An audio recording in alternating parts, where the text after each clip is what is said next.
The Battle of Shiloh marked General Johnston's final charge and Ulysses S. Grant's ascension. How could one of the most destructive conflicts in American history begin with the crowing of roosters and soldiers still sleeping in their camps? What caused the downfall of a supposedly invulnerable Southern leader at the height of his success? Furthermore, what led a man who had previously been seen as a failure to emerge from the chaos of Shiloh as an unexpected Union champion? The Battle of Shiloh was more than just a territorial conflict. It was also a terrible lesson in leadership, valor, and tragedy. We invite you to explore how Ulysses S. Grant's unwavering composure transformed potential defeat into triumph, the implications of General Albert Sidney Johnston's critical choice that resulted in a Confederate disaster, and the astonishing events of April 7, 1862, that irrevocably altered the trajectory of the war. This narrative, filled with errors, bloodshed, and unanticipated heroes, will compel you to reconsider every development. What truly transpired on that pivotal day, and how did it become the crucible for Grant's ascent to prominence?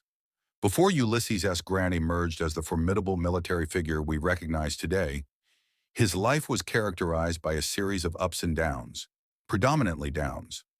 Born in 1822 in Point Pleasant, Ohio, Grant was raised in a humble environment.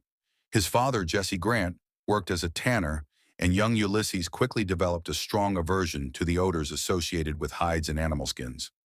Lacking ambition in his youth, he preferred to remain in the background and let life unfold until destiny intervened.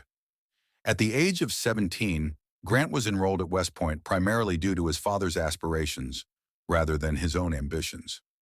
He was not among the most academically gifted students at the U.S. Military Academy, and his time there was largely unremarkable, save for his exceptional equestrian skills. Grant possessed a remarkable ability to ride horses.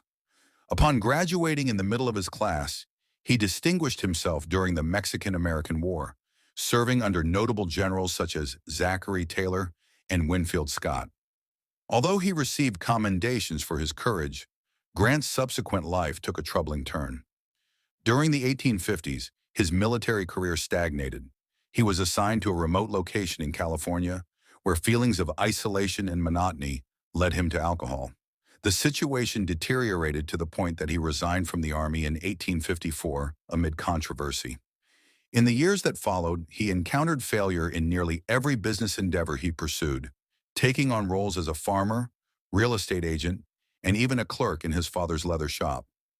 By the time the Civil War commenced in 1861, Grant had little to show for his 39 years, aside from a series of unsuccessful business attempts and a reputation for heavy drinking. However, as fate would have it, the outbreak of the Civil War presented him with a new opportunity. Appointed as a colonel in the Union Army, he swiftly advanced through the ranks. His significant breakthrough occurred at the Battle of Fort Donelson in February 1862, where he earned a notable nickname. Unconditional surrender marked a pivotal moment for General Grant, who had declined to negotiate terms with the defeated Confederates. His victories in Kentucky and Tennessee had garnered him national recognition, and now with a focus on the formidable Mississippi River, he was poised for his next strategic move. Opposing him was General Albert Sidney Johnston, a figure of a markedly different background. Born in Kentucky in 1803 to an affluent family, Johnston experienced a life filled with privilege and opportunity. Although he, like Grant, was a West Point alumnus, their military careers diverged significantly. Johnston's military service was distinguished. He demonstrated valor in the Black Hawk War, the Texas Revolution, in the Mexican-American War, and even held the position of Secretary of War for the Republic of Texas. However, by the time the Civil War commenced, Johnston's circumstances had become precarious. Jefferson Davis, the President of the Confederacy, regarded him as the most competent general in the South, assigning him command over the extensive Western theater. Unfortunately, his initial months in this role were fraught with challenges. He was compelled to retreat following the capture of Forts Henry and Donelson, largely due to Grant's actions, which left his army demoralized. Compounding his difficulties, his reputation suffered significantly. Many in the Confederacy viewed Johnston as the general who allowed Union forces to advance into Tennessee unopposed. Faced with mounting pressure and the fate of the Confederacy at stake, Johnston recognized the urgency of taking decisive action. As Grant's forces encamped near Shiloh, a modest log church in Tennessee, Johnston devised an audacious counteroffensive. His objective was to strike Grant before reinforcements could arrive, aiming to deliver a devastating blow to Union aspirations. Johnston's command was not devoid of internal conflicts. His second-in-command, General P.G.T. Beauregard, renowned for his role at Fort Sumter, was an exceptionally talented yet challenging individual. Beauregard advocated for a postponement of the assault, contending that the Confederates were not adequately prepared. However, Johnston was resolute in his decision. He reportedly informed his officers, "Gentlemen, we shall attack at dawn, come what may." To set the scene, the Union Army had established its encampment near Pittsburgh Landing, a serene location along the Tennessee River. It was in this area, surrounded by dense forests, that a relatively obscure log church named Shiloh would soon lend its name to one of the most brutal battles in American history. The term Shiloh, which translates to place of peace in Hebrew, would ironically contrast with the events that unfolded in April 1862. The landscape surrounding Shiloh was characterized by thick woods and undulating hills. The Union soldiers, many of whom were newly enlisted, were unaware that Johnston's forces were merely 20 miles away, quietly gearing up for a surprise offensive. Despite receiving some alerts from scouts, both Grant and Sherman were convinced that no significant Confederate presence was in proximity. In fact, Sherman infamously remarked to one of his officers that, "There is no enemy closer than Corinth," a statement that would later prove to be a grave miscalculation. General Johnston understood that swift action was crucial. Grant awaited reinforcements from General Don Carlos Buell, whose army was advancing toward Pittsburgh Landing from the north. Should Buell's forces unite with Grant, the Confederates would face overwhelming odds. Johnston's only opportunity lay in launching an attack before Buell's arrival. On April 3, 1862, Johnston commenced the march of his 44,000-strong army northward from Corinth, Mississippi, navigating through thick woods to preserve the element of surprise.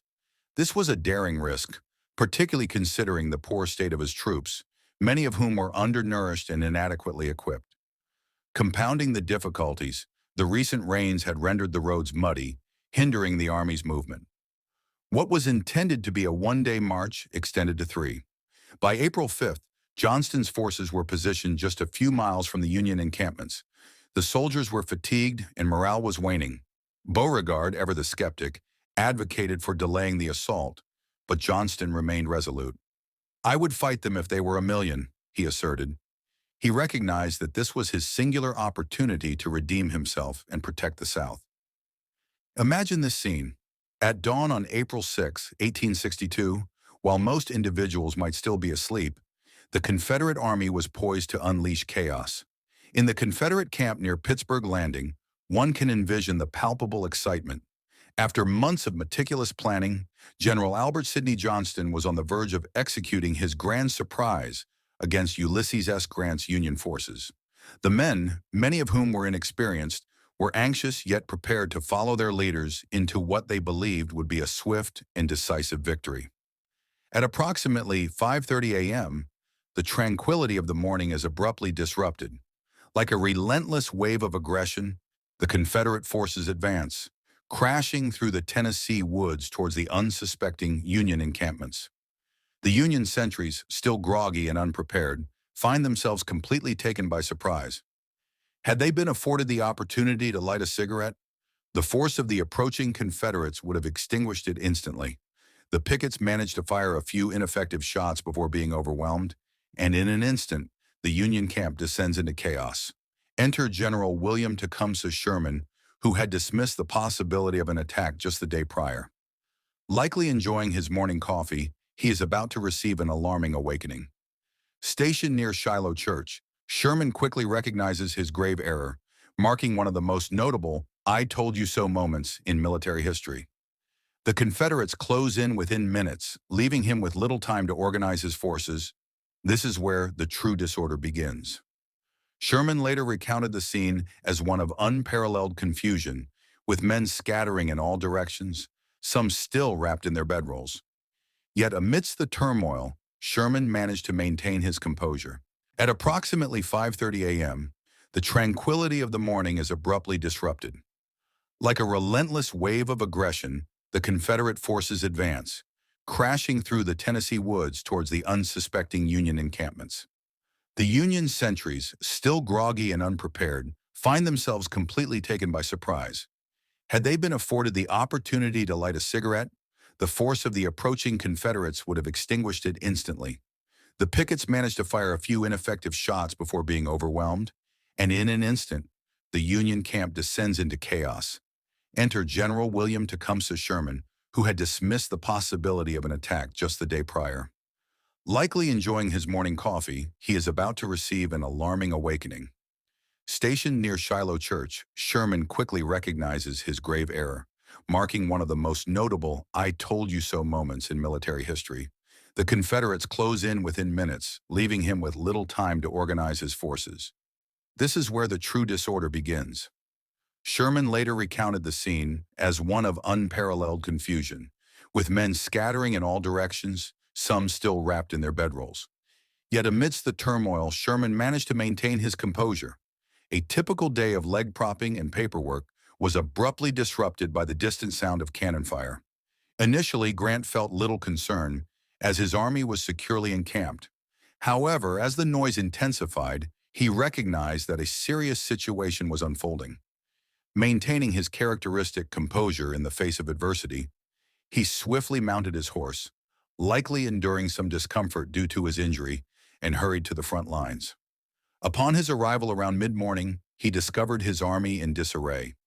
Sherman's troops were struggling to recover from a surprise assault, and the Union forces were being forced back toward the Tennessee River.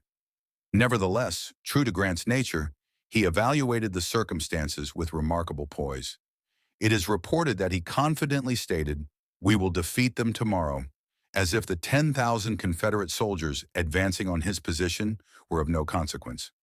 Meanwhile, on the Confederate side, General Albert Sidney Johnston was demonstrating why he was regarded as one of the South's premier military leaders, personally leading relentless charges and inspiring his men with an almost reckless fervor.